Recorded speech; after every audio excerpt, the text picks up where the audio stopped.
Sa akon nga pag-eskwela ko sa mechanical engineering, kung isipon ko, amo na to ang pinaka-the best nga desisyon nga nobra ko. Good day, Tradians! I am Ivan. I am Von. And we are the February 2025 Mechanical Engineering Licensure Examination Board Top-Notchers of ESAT-U.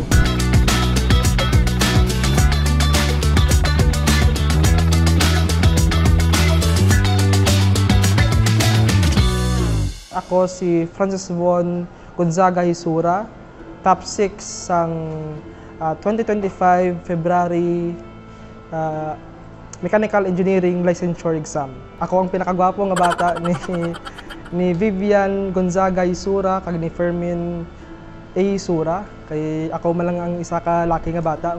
So ano nga pinakagwapo.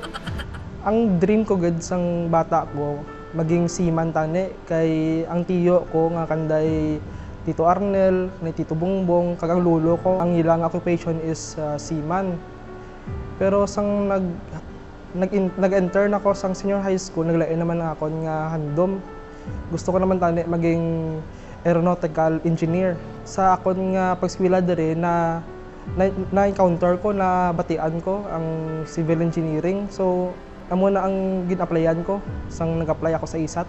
So galing kay why ko nakapasar sa civil engineering, nag-research lang ko sang iba nga kurso pa nga close sa akon nga previous nga gusto tani nga ang dream course ko tani nga aeronautical engineering. So na-research ko nga close lang gali ang mechanical engineering. Kung isipon ko, amo na to ang pinaka-the best nga desisyon nga nobra ko. Pag wala ko gid ginulsulan. Ang life ko diri sa ISAT bay, kung isipon mo, 4 years, dala na ang senior high school. Kaya ang first 2 years ko sa college is online class lang.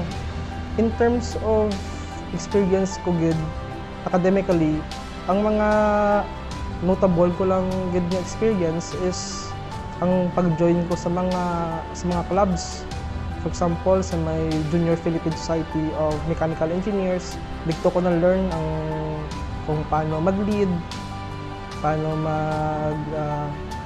mag-organize sa mga programs. So, dito ko gid nga nahon ang akon nga social skills man kay do na enjoy ko man, kag do na balance ko man ang akon nga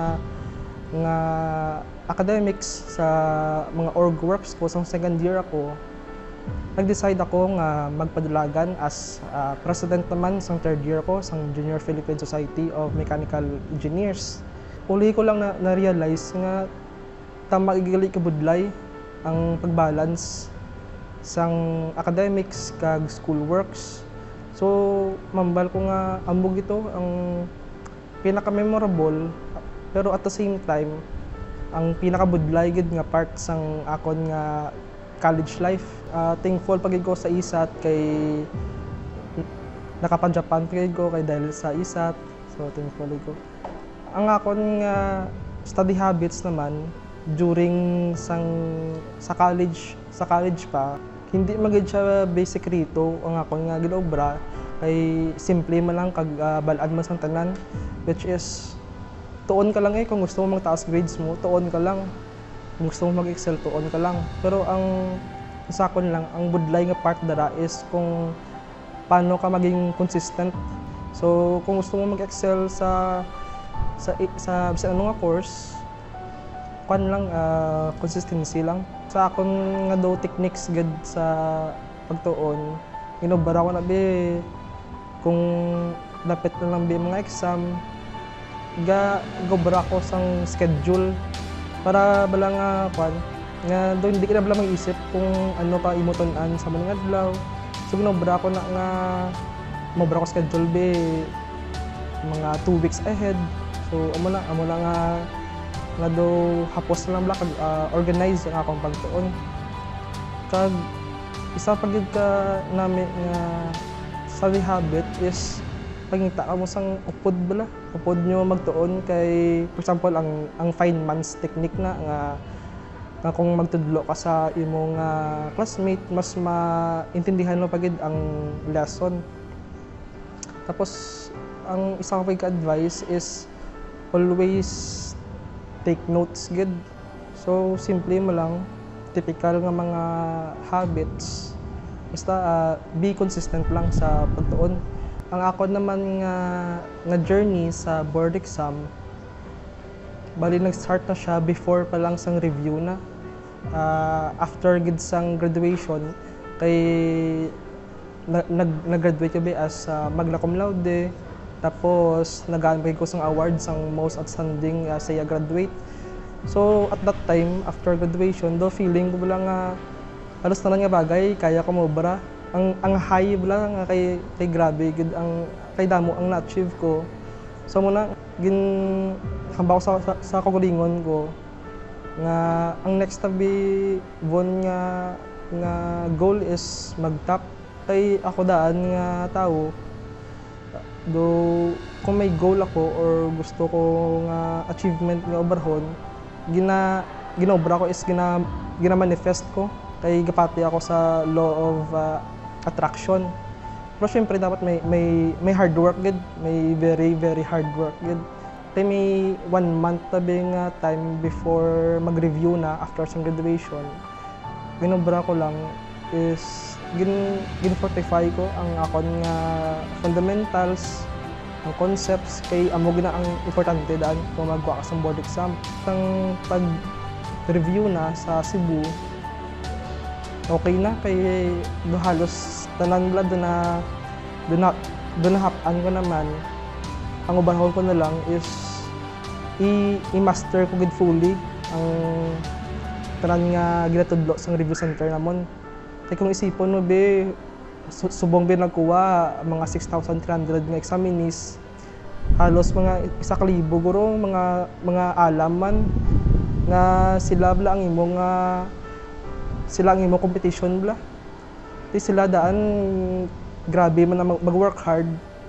So dapat ang sa akon ginaisip ko, kung hindi ko sila malapawan sa kaalam, malapawan ko sila sa hard work kag consistency, amo lang ginaisip ko. Kag nagbunga man. Ang feeling ko naman sa after board exam, kaya story to be ginhambalan ko ang manghod ko nga i-text ako kung ang results.